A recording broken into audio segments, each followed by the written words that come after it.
नहीं, उसमें नहीं कर सकते। आपको सेम फाइल कॉपी करने के बाद ना आप उसको क्रैक कर सकते हो बाद में, लेकिन वहीं पे वॉच नहीं कर सकते। वहीं पे वॉच नहीं कर सकते। नहीं। और मैक के लिए? मैक के लिए तो भाई अलग कॉन्सेप्ट है। मैक में सेम फाइल की जगह आपको कॉन बूट यूज करना पड़ेगा। कॉन बूट एक सॉफ्टवेयर है जो मैक ऑपरेटिंग सिस्टम को भी क्रैक कर देता है, ठीक है, लेकिन वो पेड है, फ्री नहीं है, तो आपको वो बाय करना पड़ता है।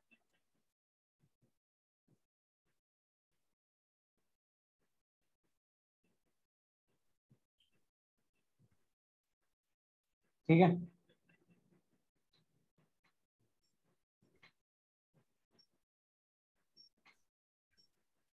और सर, हाँ। जब हम विंडो पे और सीएमडी के थ्रू जो पासवर्ड चेंज कर रहे हैं तो वो ऑप्शन ही नहीं दे रहा है, ऐसे ऑप्शन दे रहा है। देखो मैं आपको दिखाता हूँ।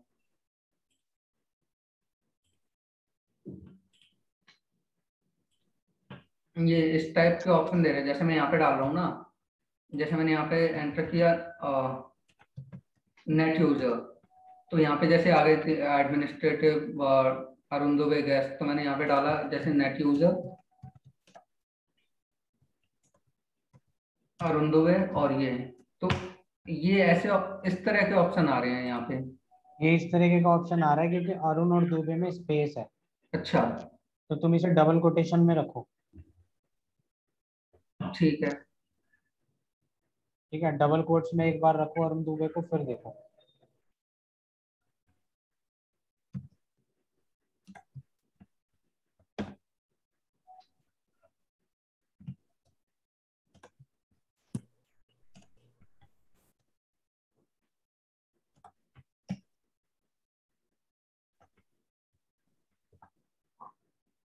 नहीं नहीं, अरुण दुबे को डबल कोट्स में रखो।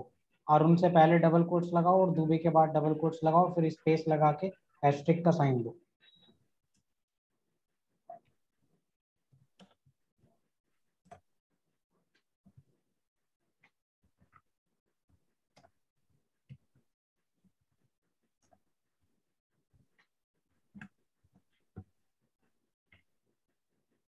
हाँ अभी आ गया।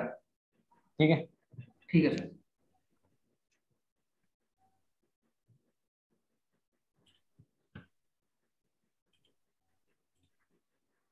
एक तो ये आ गया, और जैसे हम इसमें पेलोड जनरेट कैसे करेंगे, जैसे मैं ये कर रहा था ये वाला यहाँ पे। हाँ, तो यहाँ पे तुम्हें देना पड़ेगा पेलोड वो जनरेट करने के लिए यस करो। Launching MSF console that this could take a few load.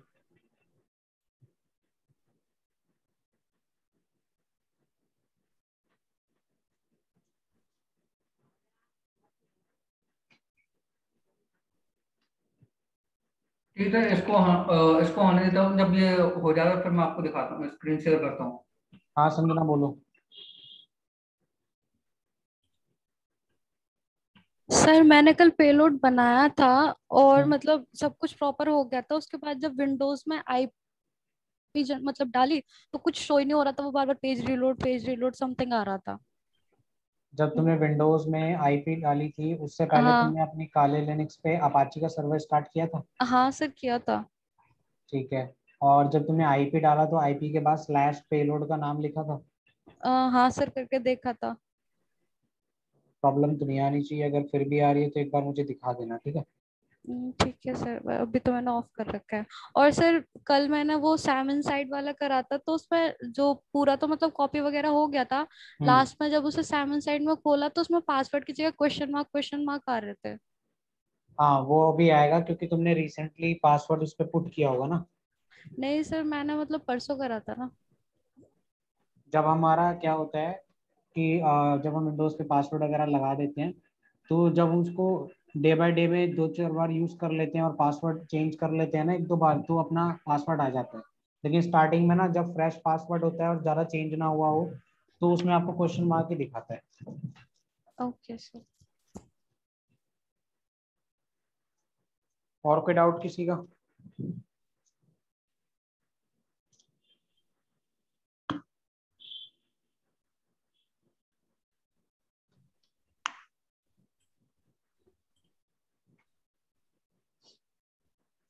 चलो आगे स्टार्ट करते हैं, ठीक है। तो अभी लमसम हमारे कौन कौन से टॉपिक्स हो चुके हैं ये देख लेते हैं एक बार। हो गया कंप्लीट वो। अभी इस तरह का स्टेप से शो हो रहा है देखो।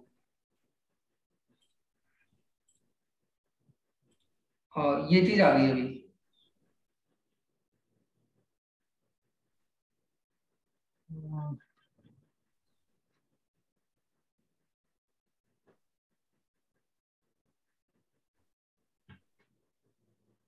तुम्हें अब पेलोड को पहले तो अभी लिसनर सेट करना पड़ेगा ना, तुमने लिसनर सेट कर लिया?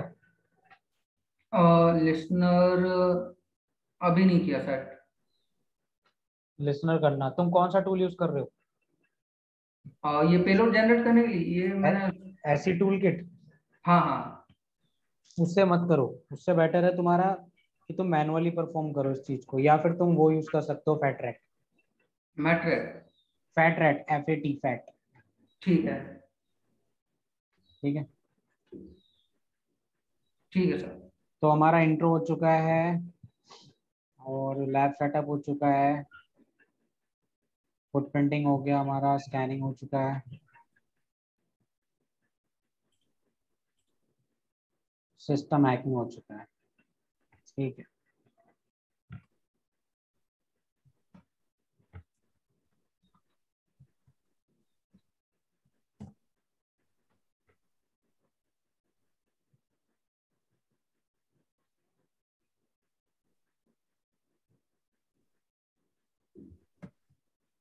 ठीक है। तो मैं आज आपको स्निफिंग का प्रैक्टिकल करा देता हूँ और डॉज अटैक, ठीक है।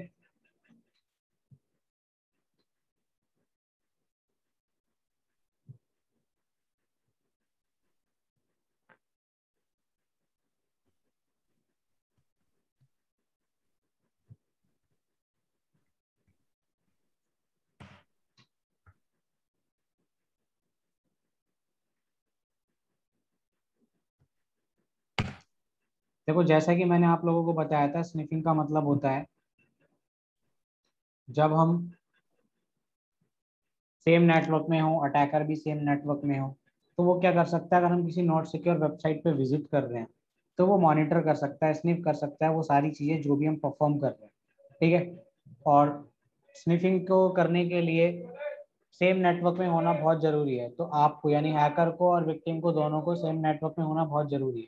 अगर आप दोनों सेम नेटवर्क में नहीं हो तो ये अटैक परफॉर्म नहीं आ पाएगा, ठीक है। तो इसको परफॉर्म करने के लिए आपको सेम नेटवर्क में होना पड़ेगा। और उसके लिए हम क्या करेंगे कि अपना, मैं आपको काले लिनक्स मशीन से विंडोज मशीन पे भी करके दिखाऊंगा और अपनी काले लिनक्स मशीन पे भी करके दिखाऊंगा।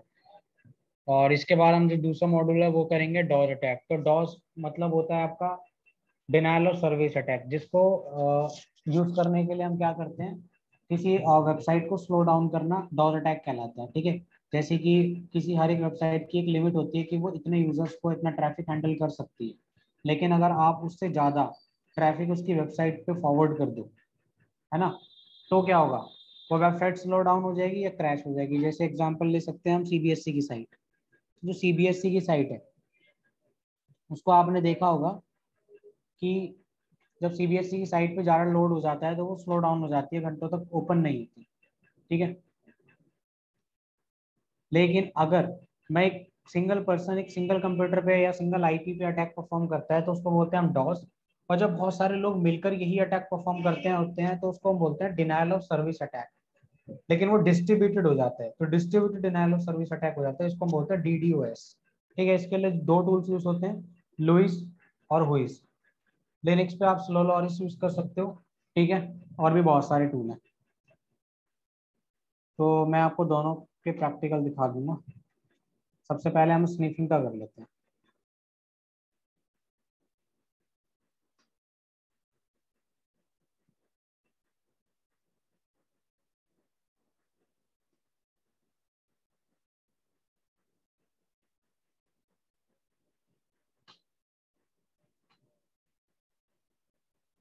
तो पहला प्रैक्टिकल मेरे पास एक टूल है जिसका नाम है एट्रकैप, ठीक है। थ्योरी के लिए आपके पास PDF सही, वो एक बार ओवरव्यू डाल लेना, ठीक है। एट्रकैप स्पेस -G, -G का मतलब GUI वर्जन, ठीक है। चार्टर कैप GUI वर्जन खुला है और यहाँ पे start sniffing eight startup on होना चाहिए और क्लिक,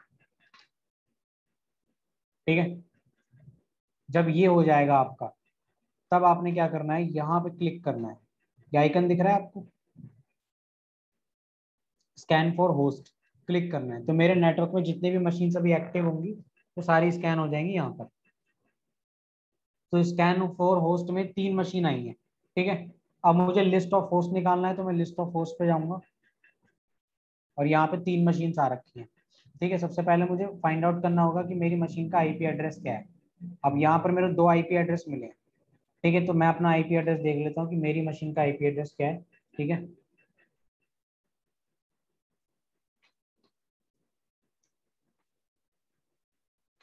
तो मेरी मशीन का जो आईपी एड्रेस है वो है 111,111, ठीक है। और यहाँ पे मैं कमांड लगाता हूँ नेट डिस्कवर या ARP स्कैन कर लेता हूँ। इससे मुझे फटाफट पता चल जाएगा मेरे वीएम में कौन सी मशीन है। तो मेरे वीएम में एक मशीन है 107, इसका मतलब ये मेरी विंडोज 8 है, ठीक है। एक बार मैं कंफर्म करने के लिए विंडो 8 मशीन पे जाता हूँ और यहाँ पे आईपी चेक कर लेता हूँ।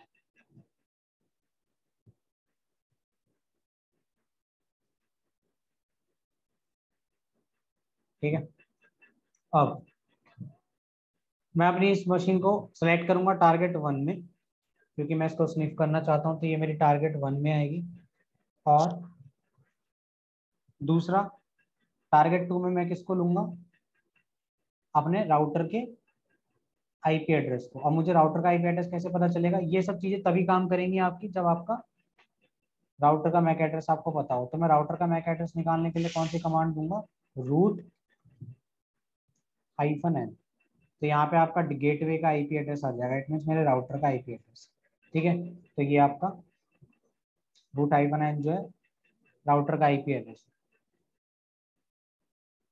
इसको मैं कर देता हूँ क्लोज।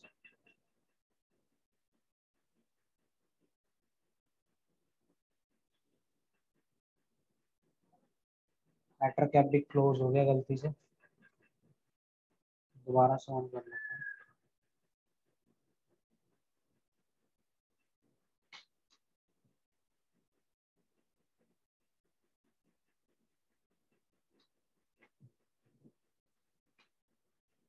टारगेट 1 और राउटर का आईपी एड्रेस टारगेट 2, ठीक है।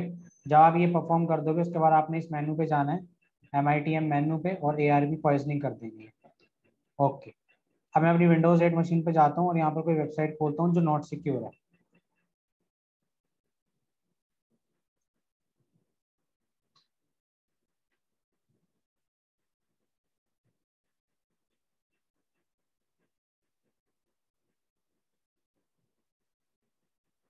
यहाँ मैं यूजर नेम देता हूँ rajat@crown और लॉग इन किया, ठीक है। अब मैं देखता हूँ कि क्या मेरे पासवर्ड और यूजर नेम स्निफ हुआ है। तो आप देख सकते हो कि मैं HTTP रिक्वेस्ट गई इस आईपी एड्रेस पर पोर्ट 80 का यूज करके। यूजर का नेम था rajat@crow.in, पासवर्ड था hacker123, इंफॉर्मेशन ईमेल वेबसाइट का URL था testphp.oneweb.com/login.php और कंटेंट में ये। तो आप देख सकते हो कि इस तरीके से मैं सेम नेटवर्क में जा रही किसी भी वेबसाइट को स्निफ कर सकता हूँ, लेकिन वो HTTP साइट्स पे ही स्निफ करेगा, क्रेडेंशियल्स मैं स्निफ कर सकता हूँ। क्लियर है? सर ओनली एचटीटीपी की साइट पे चलेगी ये? हाँ, क्योंकि आपका प्लेन टेस्ट में ट्रैवल होता है HTTP पे। ओके। अब यही चीज ना मैं आपको वायर शार्क से करके दिखाता हूँ, ठीक है।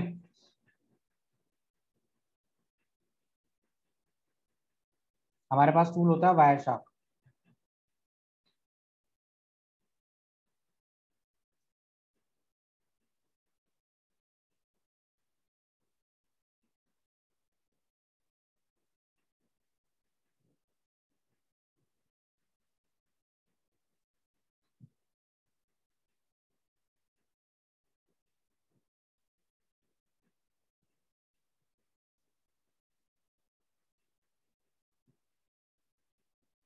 मैंने वायरशार्क यहाँ पर ओपन किया और यहाँ पर मेरा नेटवर्क जो एथरनेट है, क्योंकि मैं लैन केबल से कनेक्टेड हूँ। वर्चुअल में आपका एथरनेट होता है, वायर्ड कनेक्शन होता है। तो मैं इस पर डबल क्लिक कर देता हूँ और डबल क्लिक करने के बाद मैं यहाँ पर स्निफिंग करना शुरू कर दूंगा और मैं अपनी वेबसाइट पे गया। यहाँ पर मैं यूजर नेम पासवर्ड डालता हूँ।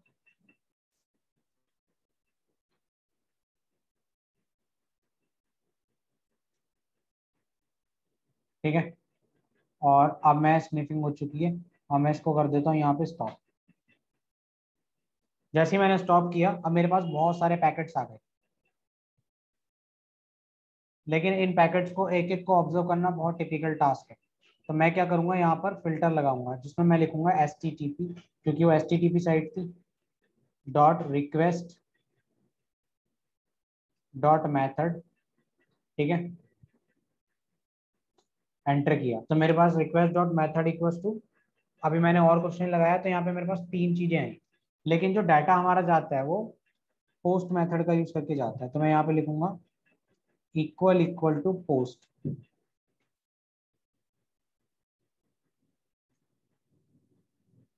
एंटर। तो जो पोस्ट डाटा गया लॉगिन पेज का, अब आप देख सकते हो यहाँ पर यूजर इन्फो में मेरे पास डाटा आ चुका है। मैं इसको राइट क्लिक करूंगा, ठीक है, फॉलो में TCP स्ट्रीम पे जाऊंगा तो आप देख सकते हो यहाँ पर मुझे क्या मिला।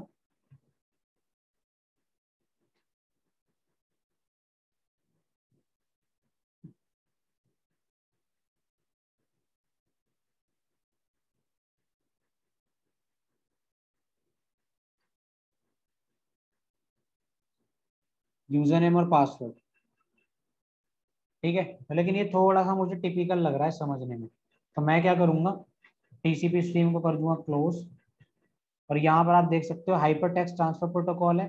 उसके बाद आपका, मैं एक बार दोबारा से HTTP, ठीक है, यहाँ पे आ रहा है HTML फॉर्म एनकोडिंग, क्लिक करूंगा, आप देख सकते हो यूजर नेम और पासवर्ड।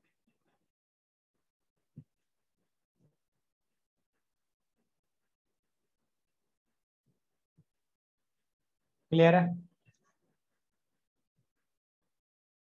कोई डाउट है किसी को तो पूछ लो। सर HTTPS के लिए क्या होगा?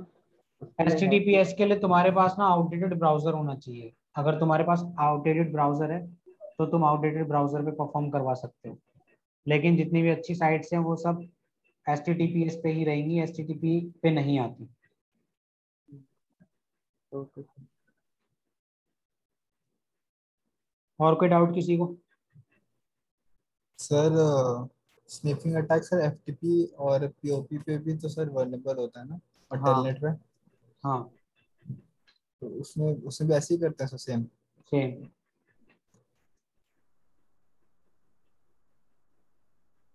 सर सर HTTPS के लिए कोई मेथड नहीं है? HTTPS के लिए मेथड है MITMF, man in the middle framework. लेकिन वही है, जिन साइट पे इनक्रिप्शन इनेबल्ड होती है उन साइट्स पे तुम नहीं कर सकते स्निफ। अब तुम फेसबुक पे करना चाहोगे, नहीं हो सकता।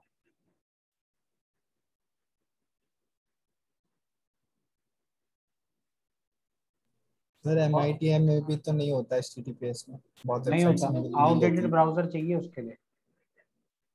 तो बहुत ज्यादा आउटडेटेड चाहिए सर, ऐसा आजकल लेटेस्ट वेबसाइट्स पे नहीं होता है। नहीं होता। सोचो अगर इतनी आसानी से HTTPS भी वनरेबल हो जाता तो फिर उसको लाने का फायदा क्या होता।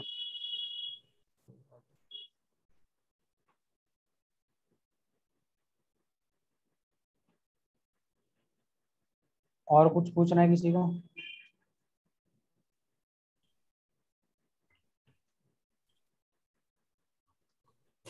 हाँ सर। ठीक है, अब आ जाते हैं हम डॉस की तरफ। ठीक है, बाकी लैब मैनुअल फॉलो करोगे तो उसमें एक दो प्रैक्टिकल और हैं जो तुम ट्राई करना, नहीं आएगा तो मैं करा दूंगा।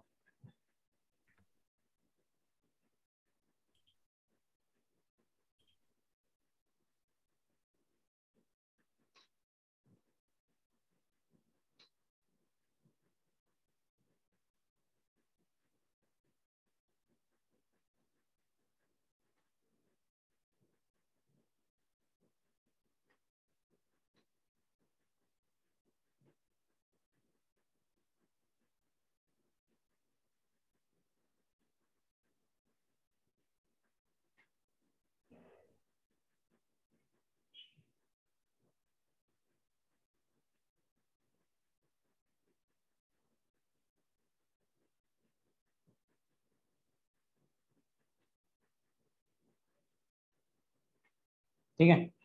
तो डॉज अटैक परफॉर्म करने के लिए सबसे पावरफुल जो टूल्स हैं हमारे पास, वो है, पहला टूल तो है हमारा LOIC। इनसे बेस्ट टूल अभी तक कुछ भी नहीं है। दूसरा है HOIC।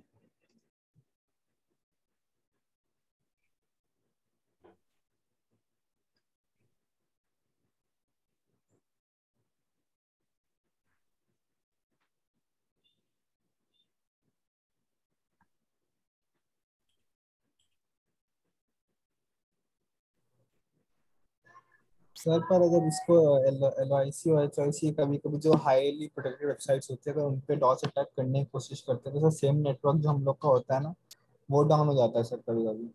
हाँ, जैसे हम अपने नेट इंटरनेट पर चला जाता है हम लोग का अगर अच्छी वेबसाइट है। एक ऐसा मिनट भी होल्ड होता है। करना।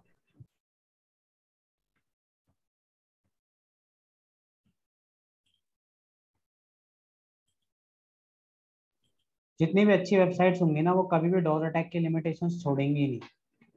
क्योंकि अब Amazon है, फेसबुक है, अगर इन पे तुम डॉज अटैक परफॉर्म करोगे तो इन्हें महसूस भी नहीं होगा कि तुमने डॉज अटैक किया है, क्योंकि इन पे अनलिमिटेड ट्रैफिक रहता है, इतना ज़्यादा क्राउड रहता है। तो तुम इन पे डॉज अटैक परफॉर्म करोगे तो इन्हें फर्क नहीं पड़ेगा। सर उतनी बैंडविड्थ इनकी इतनी अच्छी होती है वेबसाइट से होता ही नहीं हाँ, सर। नहीं होता।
ठीक है, तो मेरे पास दोनों टूल डाउनलोड हो चुके हैं और मैं एक्सेप्ट कर देता हूँ उनको।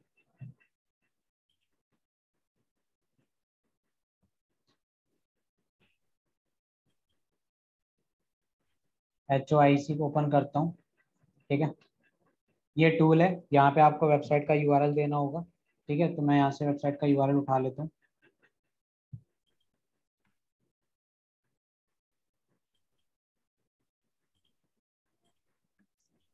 और यहाँ पर मैं ऐड कर देता हूँ। ठीक है, आप ये बढ़ा सकते हैं यहाँ पे थ्रेड्स,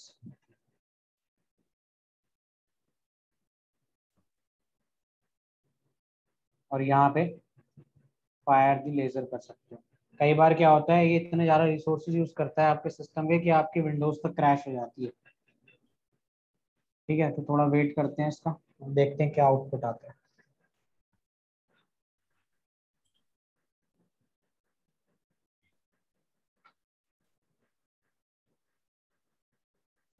सर जो वेबसाइट का ओनर होगा सर उसको कैसे पता चलेगा कौन से आईपी से सर रियल आईपी से आया डॉस अटैक आइडेंटिफाई कैसे करेगा सर?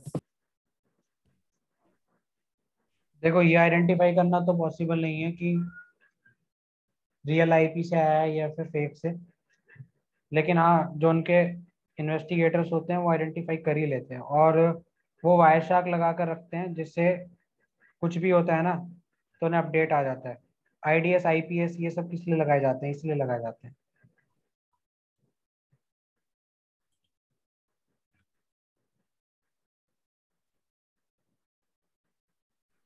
सर ये डॉस कौन सा प्रोसीजर फॉलो, क्या कह रहे हो? जो डॉस अटैक है ये कौन सा कैसे प्रोसीजर को फॉलो करता है? देखो, ये ना तुम्हारे सर्वर पे ना फेक ट्रैफिक भेजता रहेगा। इतना ज़्यादा ट्रैफिक भेजेगा कि वो साइट ना स्लो हो जाएगी, और जब स्लो हो जाती है तो लोड हैंडल नहीं कर पाती, अनरेस्पॉन्सिव हो जाती है। और जब साइट अनरेस्पॉन्सिव हो जाती है तो उसके बाद क्या होता है कि इतना ज़्यादा लोड होने के बावजूद साइट ना तो प्रॉपर वर्क करती है, और कई बार सर्वर भी क्रैश हो जाते हैं। तो ये सपोज जो अगर टूल है, मैं बोलूँ, अगर मैं बोलूँ कि आपकी बाइक है जिसपे 3 लोग आराम से जा सकते हैं, ठीक है, 3 में भी प्रॉब्लम होगी लेकिन चले जाएंगे, लेकिन मैं एक साथ 30 उस पर बैठा दूं तो क्या चल पाएगी?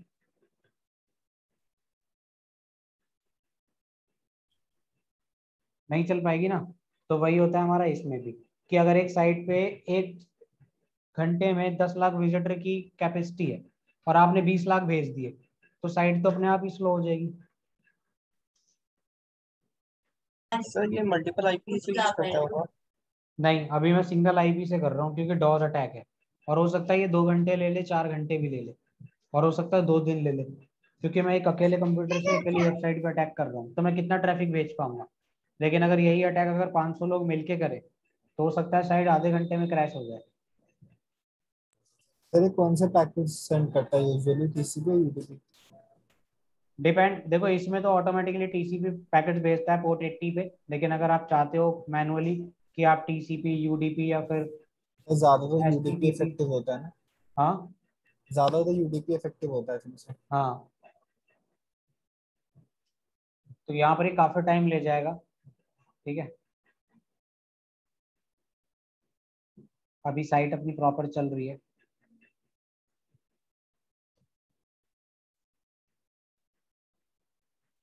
चलने देते हैं 5 मिनट इसको, ठीक है।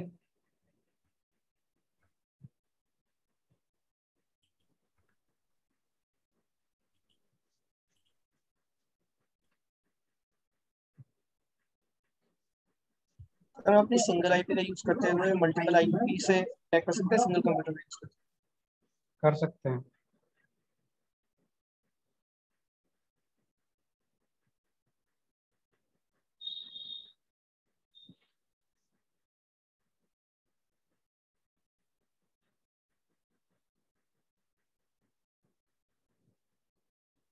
हैं?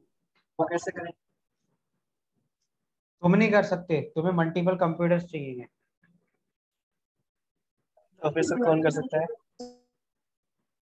मैंने बताया ना, वो डीडीओएस अटैक होता है, डिस्ट्रीब्यूटेड डिनायल ऑफ सर्विस। अकेला इंसान नहीं कर सकता, उसके लिए आपको टीम चाहिए। तो इसमें बॉटनेट चाहिए होंगे ना बहुत हाँ, सारे? बॉटनेट्स उन्हीं को कहते हैं, हैक्ड कंप्यूटर्स, हाईजेक्ट कंप्यूटर्स को।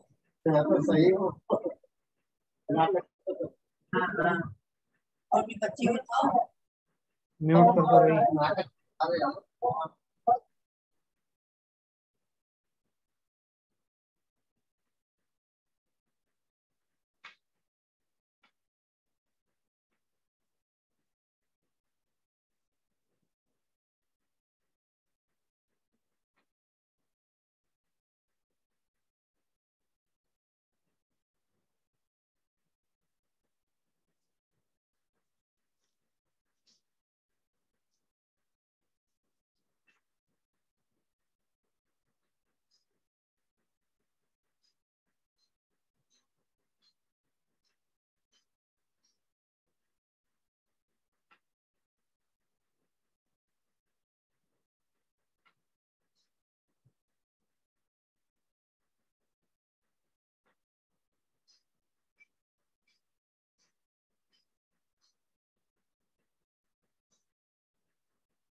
तो अभी साइट पे कोई फर्क नहीं आया है, ठीक है।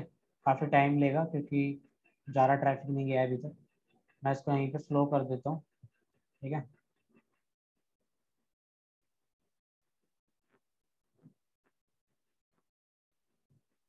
इसी तरीके से मेरे पास एक और टूल है जिसको बोलते हैं LOIC, low orbit ion cannon,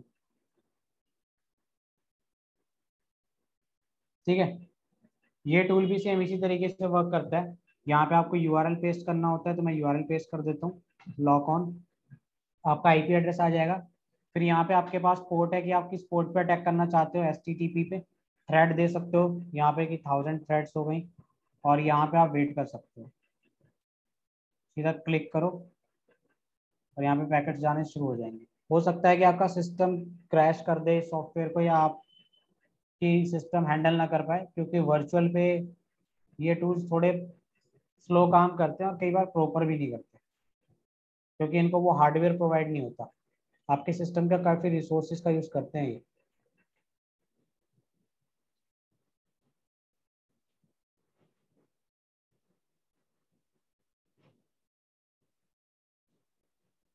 तो यहाँ पे रिक्वेस्ट जा रही है, ठीक है, और ये भी टाइम लेगा, इसके लिए भी आपको वेट करना पड़ेगा।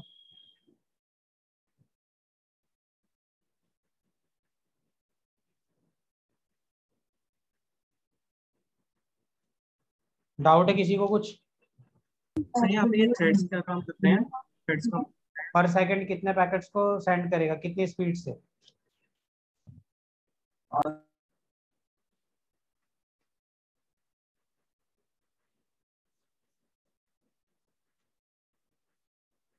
और किसी को कोई डाउट है तो पूछ लो, कोई क्वेश्चन है तो।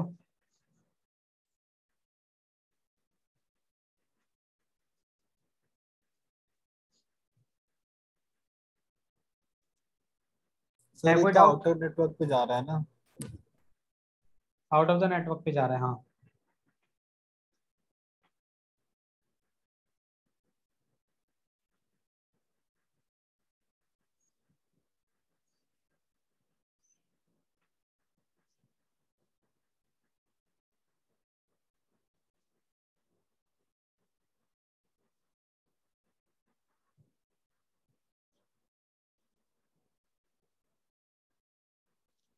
सर इसमें तो बहुत टाइम लगेगा।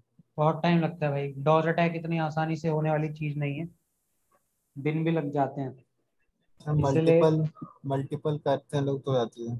इसीलिए मल्टीपल अगर टीम करती है। जब भी डॉज अटैक परफॉर्म होता है ना, वो टीम करती है पूरी।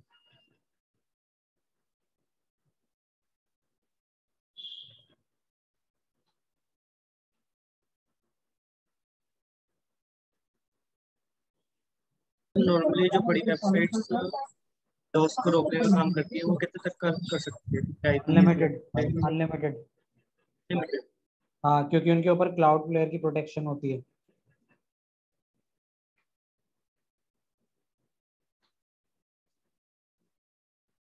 सर क्लाउड फ्लेयर की जब रियल आईपी निकाल लेते हैं उसके बाद हम डॉस अटैक करें तो होगी ना? वो डिपेंड करता है, अगर साइट ने अनलिमिटेड बैंडविड्थ नहीं ले रखी। क्लाउड प्लेयर्स की प्रोटेक्शन तो एक एक सेकंड, टू फैक्टर ऑथेंटिकेशन की तरह एक सेकंड ऑप्शन होता है कि अगर एक बाईपास कर दिया तो दूसरा उसको संभाल ले। लेकिन आजकल साइट्स की जो बढ़िया होस्टिंग प्रोवाइडर होते हैं वो आपको अनलिमिटेड बैंडविड्थ देते हैं, ताकि डॉस भी परफॉर्म ना हो पाए, चाहे क्लाउड प्लेयर को बाईपास भी कर लो तो भी। तो सर साइट्स जो छोटे लेवल की साइट्स हैं सर वही हैक हो सकती हैं, बड़े वही लेवल हो, की कोई हैक नहीं। बड़ी नहीं हो सकती। ई कॉमर्स तो बिल्कुल नहीं हो सकती। अभी जैसे रिसेंटली कोई डोमिनोज पिज्जा का भी इन्होंने हैक किया था, तो वो कैसे हो गया? वो डाटा हैक हुआ था, हम्म। वो साइट स्लो नहीं हुई थी। जैसे तो आजकल क्या हो रहा है ना, कोई ऐसी बग है या कुछ ऐसा है जिससे बड़ी बड़ी कंपनियों का डाटा हैक हो रहा है, उनके डंप्स निकल रहे हैं एसक्यूएल के डेटाबेस के। अब उसका रीजन अभी तक मुझे भी नहीं पता है कि किस वजह से है वो, क्योंकि कोई लेकिन तो। सर डेटा ही तो एवरीथिंग है साइबर सिक्योरिटी के अंदर। हाँ, क्योंकि वो लोग ना इस चीज को, जिन जिन का डाटा लीक हुआ है, कुछ इस चीज को एक्सेप्ट ही नहीं कर रहे कि हमारा डाटा लीक हुआ है। इवन मोबीक्विक का हुआ था, तो मोबीक्विक ने भी कह दिया कि नहीं, हमारा कोई डाटा लीक नहीं हुआ। फेसबुक का हुआ तो उन्होंने भी कह दिया कि ये तो बहुत साल पुराना है, ये अब का नहीं है, ठीक है। और जितनी भी ऑर्गेनाइजेशन है सबका डाटा लीक हुआ है, लेकिन कोई भी सामने से ये कहने के लिए तैयार नहीं है और कोई ये बताने के लिए तैयार नहीं है कि ये डाटा लीक हुआ क्यों है। ऑफिशियली इसके बारे में कुछ ज़्यादा मिला नहीं मुझे भी, कि कौन सी ऐसी बग या वल्नरेबिलिटी मिल रही थी उनको सिस्टम्स में, बग्स जिसकी वजह से उनकी वेबसाइट में पूरी की पूरी वेबसाइट का डाटा डंप हो गया। तो सर ये स्क्रिप्ट किडीज हैं या फिर ये प्रोफेशनल हैकर्स हैं ये जो? प्रोफेशनल्स हैं, स्क्रिप्ट किडी का काम नहीं है ये। हम्म। सर सब वेबसाइट्स में ज्यादातर डाटा ब्रीच ही हुआ है। हाँ, बहुत सारी वेबसाइट्स हैं, बहुतों का डाटा तो मेरे पास पड़ा भी है। ये वेबसाइट डेटाबेस यूज करती है वो एसक्यूएल को ही होता है मैक्सिमम? नहीं देखो, अब तो जितनी बढ़िया वेबसाइट है ना वो मोंगो डीबी पे शिफ्ट हो गई हैं, ठीक है, लेकिन आज भी हैं बहुत सारे जो एसक्यूएल पे चल रही हैं, एसक्यूएल सर्वर पे चल रही हैं, जो आउटडेटेड वर्जन यूज कर रहे हैं।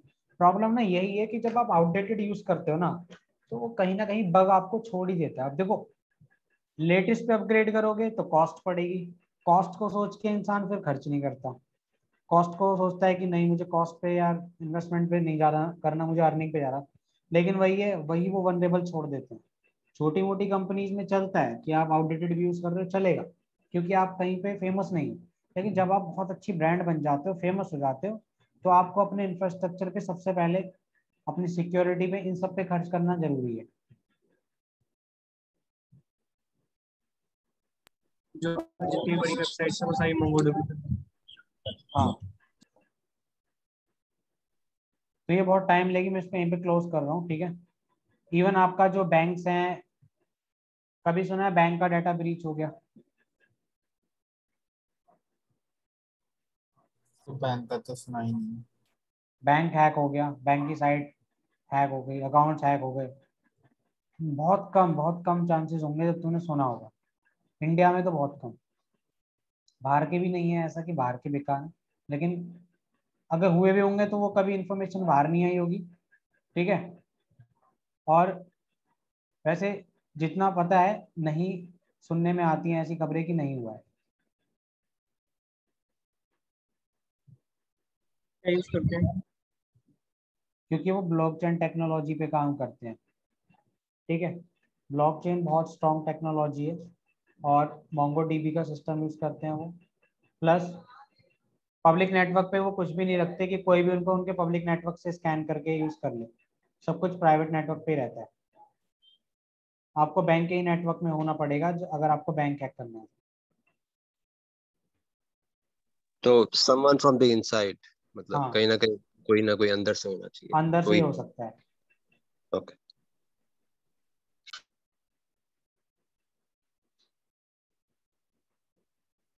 और कोई डाउट? तो बैंक के जो कंप्यूटर यूज करते हैं वो उनका प्राइवेट नेटवर्क होता है? प्राइवेट नेटवर्क होता है। बैंक का कोई भी अगर लॉगिन करेगा तो बैंक के अंदर से ही लॉगिन कर पाएगा, बाहर से अंदर से ही कर पाएगा, बैंक के ही नेटवर्क से कनेक्ट होकर।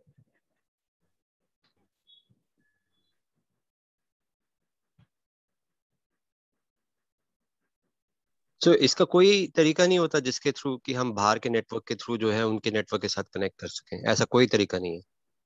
देखो, अगर वो उन्होंने सिग्नल ब्रॉडकास्ट कर रखे हैं तो आप कोशिश कर सकते हो उनके वाईफाई को हैक करने की।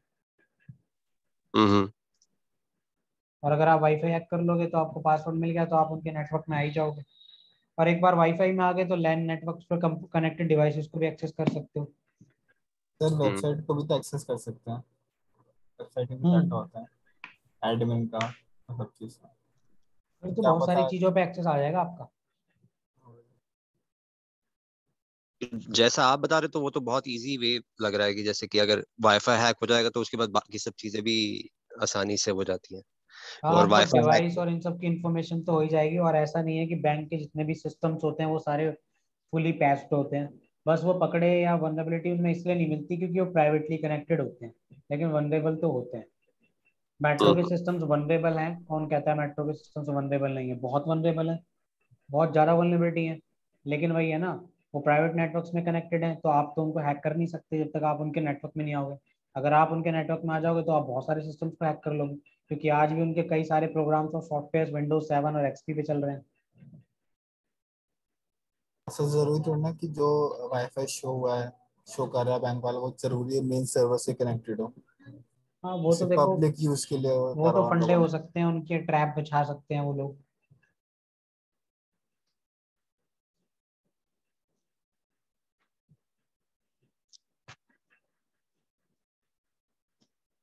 और किसी को कोई डाउट है तो पूछ लो।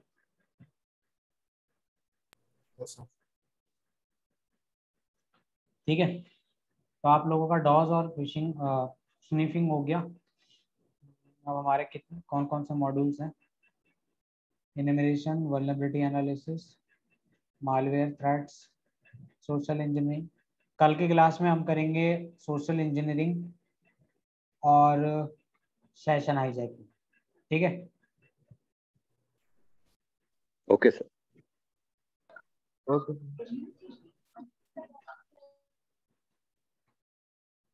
तो आप प्रैक्टिस करना इन चीज़ों की, और ट्राई हैक मी पे प्रैक्टिस करते रहो। वहाँ पे चाहे दिन में एक ही चीज करो, एक ही मशीन करो, फ्लो में डाल लो, थोड़ा बहुत करते रहो, हैबिट हो जाएगी। अगर तुमने 30 दिन में 15 रूम भी खत्म कर दिए तो भी बहुत है। 15 रूम खत्म करना मजाक बात नहीं होती, बहुत बड़ी बात है आप लोगों के लिए। और जब 15 रूम हो जाएंगे तो आपकी रैंक अपने आप कम होती चली जाएगी। जिस दिन आपकी रैंक 5000 में आ जाएगी ना मेहनत से, तो आप समझ लेना कि आपकी स्किल सेट बढ़ गया। अब ऐसा नहीं है कि वॉक थ्रूज देखते हो या राइट अप देखते हो तो सीधा वहां से आंसर कॉपी किया इधर पेस्ट किया, नहीं। देखो पढ़ो, कोई दिक्कत नहीं है, हर किसी को पढ़ना पड़ता है, देखना पड़ता है, बड़े बड़े लोगों को भी देखना पड़ता है। देखो वो गलत नहीं है, पर उसको समझो कि उसने किया कैसे। उसके बाद फिर वही चीज तुम ट्राई करो और फिर सीखोगे। पढ़ा भी, सीखा भी और प्रैक्टिस भी करी, अपने आप आ जाएगा। बिना देखे तो हम भी नहीं कर पाते बहुत सारी चीजें, हमें भी देखनी पड़ती है। तो ये चीज है, और इतनी सारी चीजें इतना आसान नहीं होता याद रखना। कंप्यूटर थोड़ी ना हमारा माइंड, उसकी भी एक कैपेसिटी है। ठीक है, बाकी किसी को आज के टॉपिक्स में कोई भी क्वेश्चन है तो पूछ लो, वरना फिर मैं सेशन एंड करता हूँ। और उसके बाद जो टाइम अभी है तुम लोगों के पास, जब तक लॉकडाउन और कोविड की सिचुएशन है, इसको यूज कर लो, क्योंकि इन फ्यूचर फिर आपको टाइम मिले ना मिले, जैसी सब चीज़ें नॉर्मल होंगी आप पे फिर प्रेशर हो जाएगा, कॉलेज का, जॉब का, बहुत सारी चीज़ें हो जाती हैं। तो अभी इसको यूटिलाइज कर लो, आप फ्री हो, घर पे काम कर सकते हो। ठीक है, तो जितना हो सकता है लर्निंग करो, कुछ ना समझ में आए मुझसे क्वेश्चन करो। ठीक है। सर।